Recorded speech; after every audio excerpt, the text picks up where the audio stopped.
십자가에 못 박고 그 옷을 나눌세 누가 어느 것을 가질까 하여 제비를 뽑더라. 때가 제3시가 되어 십자가에 못 박으니라. 그 위에 있는 죄패의 유대인의 왕이라 썼고 강도 둘을 예수와 함께 십자가에 못 박으니 하나는 그의 우편에 하나는 좌편에 있더라. 지나가는 자들은 자기 머리를 흔들며 예수를 모욕하여 이르되, 하하, 성전을 헐고 사흘에 짓는다는 자여, 내가 너를 구원하여 십자가에서 내려오라. 대제사장들도 서기관들과 함께 희롱하며 그가 남은 구원하였으되 자기는 구원할 수 없도다. 이스라엘의 왕 그리스도가 지금 십자가에서 내려와 우리가 보고 믿게 할지어다 하며 함께 십자가에 못 박힌 자들도 예수를 욕하더라. 안녕하세요. 행복한 아침 묵상에 오신 성도님들을 환영하고 축복합니다. 오늘 우리가 함께 나눌 말씀은 마가복음 15장 24절부터 32절 말씀입니다.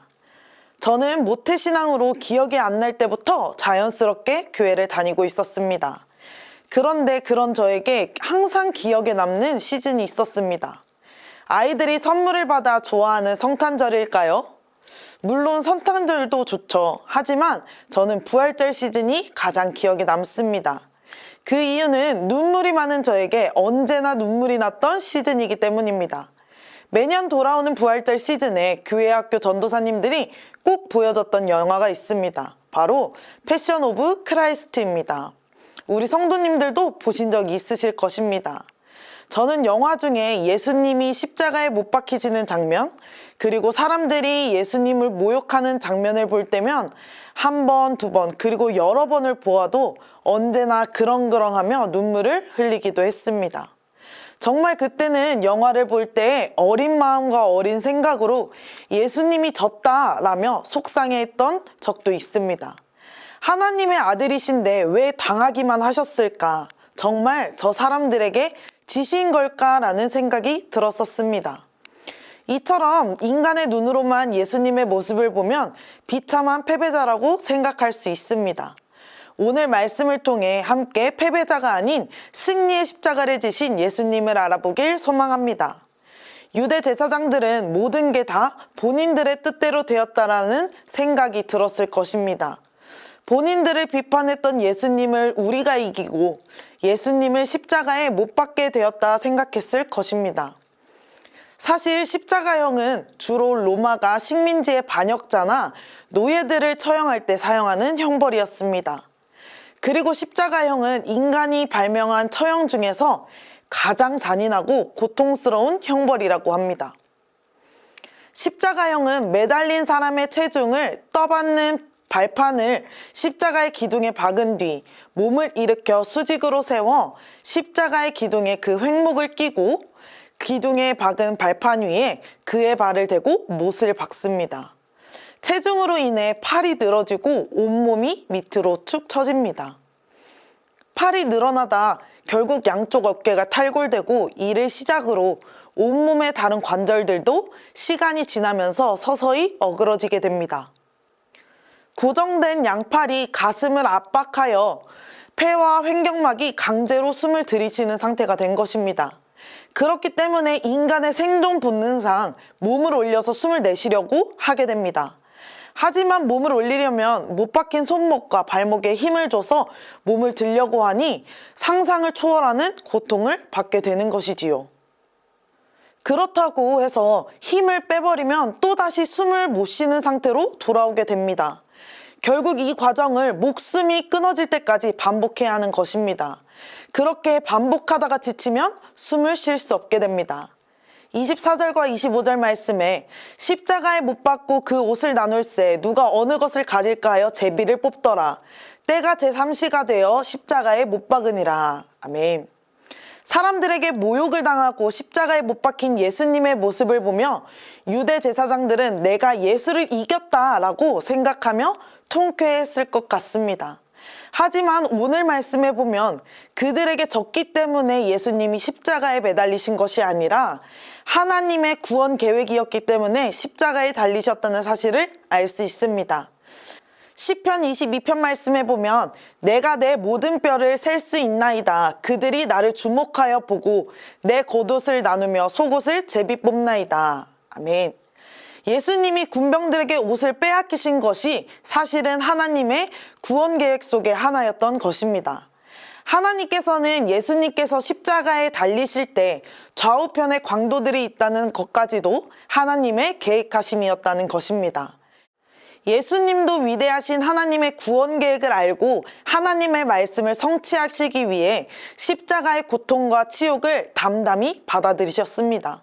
하지만 그럼에도 사람들은 그 사실을 깨닫지 못하고 계속해서 예수님을 모욕합니다. 본문 29절과 30절 말씀에 지나가는 자들은 자기 머리를 흔들며 예수를 모욕하여 이르되 아하 성전을 헐고 사흘에 짓는다는 자여 내가 너를 구원하여 십자가에서 내려오라 하고, 머리를 흔드는 행동은 조롱의 표현입니다. 그리고 유대인들은 지금 십자가에 내려와 우리가 보게 믿게 할지어다 라며 예수님께 자신을 구원하라고 다그치고 있습니다. 예수님은 하나님의 구원 계획을 이루시기 위해 십자가에 매달리셨지만 어리석은 사람들은 예수님이 자기 죄로 인해 형벌을 받는다고 생각했습니다. 하지만 그 이후에 예수님이 사흘 만에 다시 살아나시는 기적을 통해 증명이 되었지만 유대인들은 그때는 알지 못했습니다. 예수님은 죽음에서 부활하심으로 패배와 굴욕의 십자가를 영광의 십자가, 승리의 십자가로 바꾸신 것입니다. 사랑하는 성도 여러분, 예수님의 마지막 시간은 인간이 철저하게 하나님을 배반하고 무시하는 시간이었으며 세상과 제국의 권력 앞에 신앙이 허무하게 무너지는 것처럼 보였습니다. 하지만 실상은 하나님의 모든 뜻이 이루어지고 하나님의 약속이 모두 성취되는 순간이었습니다. 사람들은 자기들의 욕구대로 메시아를 대했지만 하나님은 남김없이 하나님의 뜻을 이루신 것입니다. 예수님은 가장 수치를 당하신 순간에 가장 영광스러운 왕, 승리하신 왕으로 등극하셨습니다. 구원과 승리의 영광은 고난을 통해서만 얻을 수 있는 원리를 그리스도의 십자가를 통해 보여주고 있습니다. 주님은 사람들을 위해 하나님의 구원 계획을 위해 고통의 길을 묵묵히 걸으셨고 결국 하나님의 구원 계획대로 하나님의 섭리대로 온 세상의 구원자이자 유일하신 왕이 되셨습니다. 우리는 이 사실을 잊지 말아야 합니다. 사람들은 이 땅의 삶이 전부라고 생각하여 헛된 영광을 추구하고 헛된 꿈을 꿉니다. 하지만 그리스도인인 우리는 그들과 똑같아서는 안 됩니다. 그리스도의 십자가가 패배의 십자가가 아니라 승리와 영광의 십자가임을 우리는 기억해야 합니다. 언제나 하나님의 구원 계획을 기억하며 우리도 우리에게 주시는 하나님의 계획이 있음을 깨닫고 고난에 동참하여 하나님의 계획을 이뤄나가야 합니다. 우리의 헌신과 섬김 그리고 고난이 예수님의 십자가를 함께 졌던 시몬에게 영광과 구원 계획에 동참했던 것처럼 우리도 하나님의 구원 계획에도 영광과 구원 계획에 동참하는 것임을 기억하는 천안침례교회 모든 성도님들이 되시기를 예수님의 이름으로 소망합니다. 함께 기도하겠습니다. 하나님, 오늘 하루 주님의 말씀을 가지고 시작하게 하시니 감사드립니다. 주님, 시몬이 십자가를 함께 들며 하나님의 구원 계획에 동참했던 것처럼 우리도 하나님의 구원 계획에 동참하게 하시고 예수님의 십자가가 패배의 십자가가 아닌 승리와 영광의 십자가임을 깨닫는 우리가 되게 하여 주시옵소서. 예수님이 묵묵히 고난을 당하심으로 하나님의 구원 계획을 이루셨던 것처럼 우리도 하나님의 구원 계획에 고난으로 동참하게 하여 주옵소서. 이 기쁜 사실을 우리가 잊지 않게 하시고 언제나 하나님의 말씀을 전파하는 우리가 되게 하여 주옵소서. 감사드리며 예수님의 이름으로 기도드립니다. 아멘.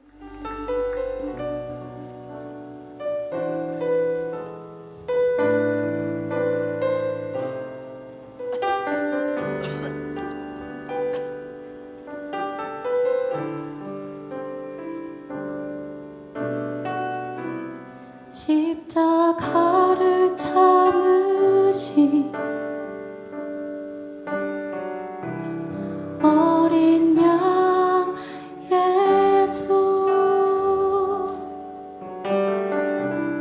내 죄 씻어주시고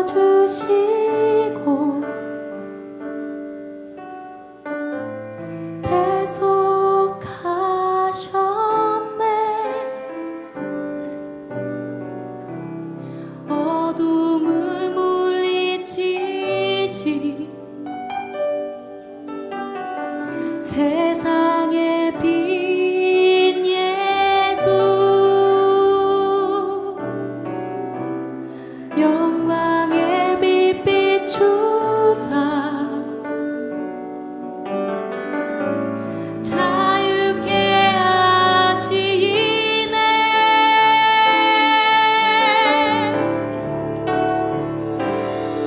예수 하나님의 완전한 사랑, 예수 하나님의 값없는 은혜, 예수 하나님의 놀라운 지혜, 아름다운 그 이름 예수. 십자가를 참으신 십자가를 참으신 어린 양 예수, 어린 양 예수, 내 죄 씻어주시고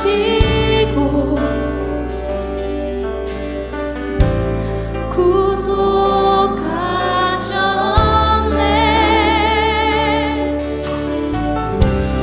어둠을 물리치신 세상의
하나님의 예수 하나님의 완전한 사랑 예수 하나님의 값없는 은혜 예수 하나님의 놀라운 지혜